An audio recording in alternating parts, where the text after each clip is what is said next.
So ఇప్పుడు రాజాసాబ్కి సంబంధించి ఎంతవరకు అయింది? నెక్స్ట్ మీ మూవీ రాజాసాబ్ అనుకుంటా కదా, నెక్స్ట్ వచ్చే మూవీ?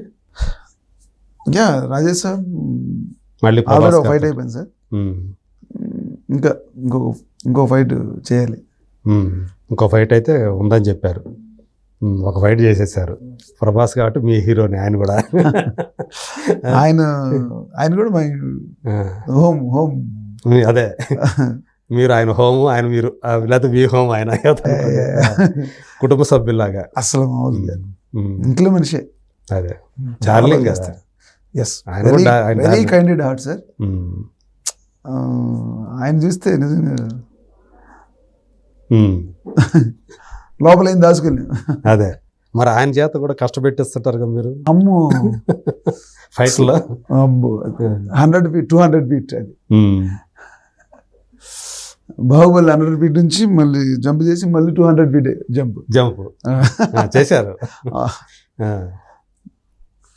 ఉంది కొంచెం క్షత్రియ రక్తం ఉంది కదా అంటారా ఆయనలో? అసలు అలాంటి ఎప్పుడు చూపించాడు సార్ అసలు. నేను అది ఇది అని చిన్న పిల్లడు వచ్చినా సరే అదే లవ్. ఓకే. ఈవెన్ పెద్ద వ్యక్తి అయినా సరే అదే ప్రేమ, దాంట్లో మార్పు లేనిది. కల్కిలో ఆయన గురించి మాట్లాడుతూ ఈయన అర్షద్ వర్షే అని చెప్పేసి బాలీవుడ్ యాక్టర్ చేసి మీ దగ్గరకు వచ్చి ఉంటుంది కదా, ఒక జోకర్ లాగా కనిపించాడు అని చెప్పేసి, అది చూసినప్పుడు బాధ అనిపించిందా? అంటే బాధ ఏం కాదు సార్. సపోజ్ టు బి మీరు నాకంటే అన్నిట్లో ముందుకు వెళ్తుంటే నాకేమనిపిస్తుంది, ఈగోగా ఉంటా ఫీల్ అవుతాను కదా. ఈర్ష్య ఈగోని అలా చూపిస్తున్నారు అంతే. అంతేనా?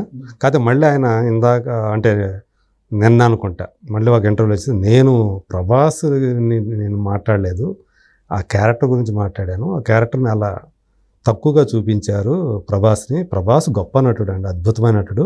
నేను ప్రభాస్ నుంచి ఎక్స్పెక్ట్ చేసేది అది కాదు, ప్రభాస్ లాంటి నటుడి చేత అలాంటి క్యారెక్టర్ కాదు చేయించాల్సింది, ఇంకా గొప్పగా చేయించాలి, ఆ ఉద్దేశంతో అన్నాను. కానీ ప్రభాస్ అంటే నాకు చాలా అభిమానం నేను అని నిన్ననే అన్నాడు ఆయన. మళ్ళీ అంటే ఇప్పుడు ఇదంతా గొడవ అంతా జరిగింది, ఇండియా అంతా అతన్ని స్క్రోలింగ్ చేస్తున్నారు కదా, ట్రోలింగ్ చేయటం, ట్రోలింగ్ అండ్ స్క్రోల్ చేస్తున్నారు.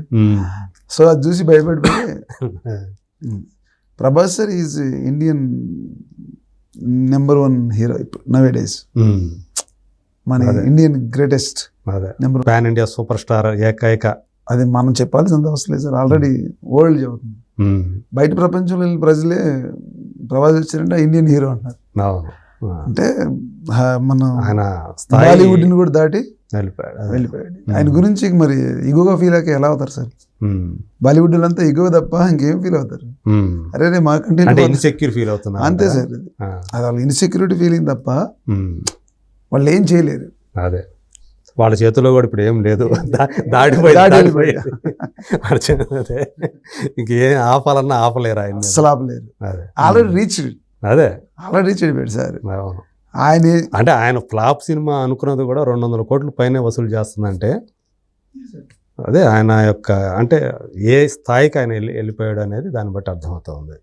అసలు వాస్తవంగా ప్రభాస్ సార్ బయటికి ప్రభాస్, లోపల ది గ్రేట్ ప్రభాస్. ఓకే, అంత మంచి హృదయం అన్న, వెరీ కైండెడ్ హార్ట్. అదే చాలా నన్ను చాలా బాగా లవ్ చేస్తాడు ఆయన, నాకు చాలా ఇష్టం. రాజాసాబ్ కాకుండా వేరే ఏమైనా ఉండి ఆయనతో చేస్తున్న ప్రాజెక్ట్? ఇంకా తెలియదు సార్, ఇంకా అదే తెలీదు. రాజాసాబ్లో ఆల్రెడీ ఒక ఫైట్ అయిపోయింది. అదే ఆల్రెడీ అనురాగ్ డైరెక్టర్తో అనురాగ్ తను కూడా సినిమా స్టార్ట్ చేసినట్టున్నాడు కదా, అది మనకి ఇంకా తెలియదు సార్. తెలియదు. మళ్ళీ ఇంకా ఈయనతో ఉంది, స్పిరిట్ అని ఉంది, అవి కూడా తెలియదు. సలార్ 2 ఉంది. సో ప్రస్తుతానికి అయితే రాజాసాబ్. ఓకే, ఇమ్మీడియట్ అయితే అది. ఇంకేమన్నా ప్రాజెక్టులు మీ వచ్చే ప్రాజెక్టులు ఏముండే ఇంకా రాజాసాబ్ కాకుండా? చాలా ఉన్నాయి సార్. ఏంటి? ప్రస్తుతానికి మా గురువు గారు ఉన్నారు కదా రాజమౌళి సార్, ఎస్ఎస్ఎంబి రాబోతున్నారు, రిలీజ్కి దగ్గరగా అవుతున్నాయి. ఏమైనా రిలీజ్ దగ్గర ఏం లేదు సార్. ఇప్పుడు మనం రాజాసాబ్ ఒక ఫైట్ చేసామన్నారు కదా, ఇప్పుడు కొత్తగా మీరు చేస్తున్నది కాకుండా ఆల్రెడీ చేసిన ఏమైనా ఉండే రిలీజ్కి? ఇంకేం లేదు సార్. ఇంకేం లేవు. ఎక్కడ సార్ ఒక్కొక్క ఫైట్ ఎన్ని రోజులు పడతాం? అదే మీ ప్రాణం అంతా ఇచ్చేస్తుంటారు అనుకుంటా దానికి. ఏంటి ఇప్పుడు ప్రజెంట్ ఏం చేస్తున్నారు, ఏంటి ఎంతవరకు వచ్చింది మీ రిహార్సల్స్ రాజమౌళి మహేష్ సినిమా సంబంధించి? ఓన్లీ ఫస్ట్ మొదటి దశ జరుగుతుంది. మొదటి దశ ప్రివ్యూ జరుగుతుంది సార్. ఓకే, చాలా రోజుల నుంచి చేస్తున్నట్టున్నారు కదా దానికి.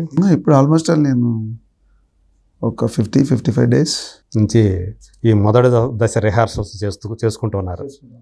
ఓకే, సో ఇప్పటికే ఆయన లుక్ ఇది అని చెప్పి ఒకటి బయటకు వచ్చింది, గడ్డం పెంచేసి అసలు కొత్త ఎప్పుడు చూడను మహేష్ కనిపిస్తున్నాడు, జుట్టు అంతా పెంచేశాడు, గడ్డం కూడా ఇక్కడ దాకా వచ్చేసింది.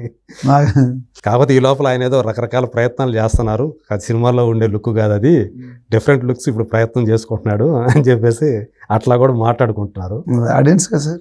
అయితే రాజమౌళి అయితే ఆ లుక్ ఎందుకు బయట పెడతారు, మామూలుగా అయితే ఒకసారి ఆయన ఎరీనాలోకి ఎంటర్ అయిన తర్వాత ఇక బయటకి ఏం చూపించరు ఆయన. అదేం లేదు సార్, బట్ మనకు తెలియదు. అదే మొన్న రేవంత్ రెడ్డి గారిని కలవడానికి వెళ్ళినప్పుడు వచ్చింది కదా ఆయన, ఆయన చూసి అది పెద్ద వైరల్ అయిపోయింది కదా ఆ లుక్. అసలు మహేష్ గారు జీసస్ క్రైస్ట్ లా ఉన్నాడు అన్ని ట్రోల్స్ పెట్టారు. మరి జీసస్ క్రైస్ట్ అనేది is one of the most handsome human in the world. మరి ఆయనతో సమానంగా ఉన్నాయంటే is also like A greatest handsome. అదే, సో ఫస్ట్ టైం మీరు మహేష్ గారితో చేయబోతున్నారు, ఎలా ఫీల్ అవుతున్నారు, మీలోని ఎగ్జైట్మెంట్ లెవెల్స్ ఎలా ఉన్నాయి? నేనే సార్, లేకపోతే మామూలు సినిమా నా డ్యూటీ నేను చేస్తున్నా అన్నట్టు ఉందా? అదే లేదు సార్, ఎప్పుడైనా ఒక స్టార్తో ఫస్ట్ టైం చేసేటప్పుడు అయితే కొంచెం ఉంటుంది కదా, ఫస్ట్ టైం చేసేటప్పుడు ఒక స్టార్ తోటి ఫీల్ వెరీ గ్రేట్. అంటే మనం ఆయన లెవెల్కి రీచ్ చేయగలమా లేదా అని